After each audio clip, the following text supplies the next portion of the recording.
तिळगुळ घ्या गोड गोड बोला. मकर संक्रांत म्हटलं की तिळाचे गोड गोड पदार्थ आपोआपच आपल्याला आठवतात.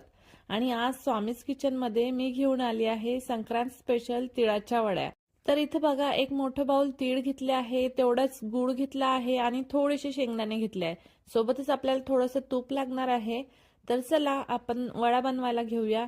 सर्वात आधी आपण शेंगदाणे भाजून आता तीळ भाजायला घेऊया आणि तीळ छान चटचट आवाज येईपर्यंत व्यवस्थित भाजून घ्यायचे. आपण घेऊया गुळाचा पाक करायला. तर त्यासाठी 1 चमचा मी तूप घातलाय आधी पॅन मध्ये आणि आता घालायचा आहे गूळ. सोबतच घालूया 1 चमचा पाणी, अगदी 1 छोटा चमचा पाणी घालायचं आहे आणि व्यवस्थित सगळं मिक्स करून घ्यायचं आहे. आता याचा छान एक पाक होऊ द्यायचा आहे मस्त. आता गूळ वितळतोय तोपर्यंत आपण वड्या आपल्याला ज्यावर थापायच्या आहेत त्यावर आपण छान तूप लावून घ्यायचं. इथं मी चॉपिंग बोर्डवर आपण हे वड्या करणार आहे त्यासाठी. तर इथं बघा मी पाव चमचा सोडा टाकला आहे आणि अर्धा चमचा विलायची पावडर घातली आहे.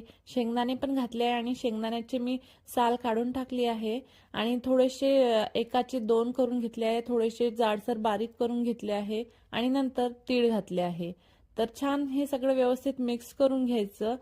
आता सगळं पटापट मिक्स करायचं कारण गूळ लवकर घट्ट होतो आणि या स्टेजला वेळ घालवायचा नाही, पटकन मिक्स करून घ्यायचं. आणि ही बघा अशी कन्सिस्टन्सी असायला हवी, ना फार पातळ ना फार घट्ट.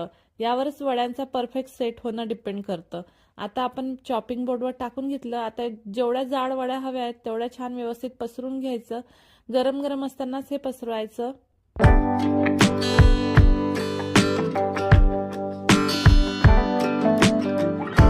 आता इथं बघा आपल्या वड्या छान थंड झाल्या आहेत. आता या वड्या काढून घेऊया. अशा एक एक करून व्यवस्थित काढून घ्यायचं. निघत नसली तर थोडासा चाकू फिरवायचा, मग लगेच. आणि इथं बघा मस्त आपली वडी झाली आहे. एकदम बाहेरून कडक पण आतून एकदम खुसखुशीत झाली आहे. आता ह्या पूर्ण वड्या आपण काढून घेऊया.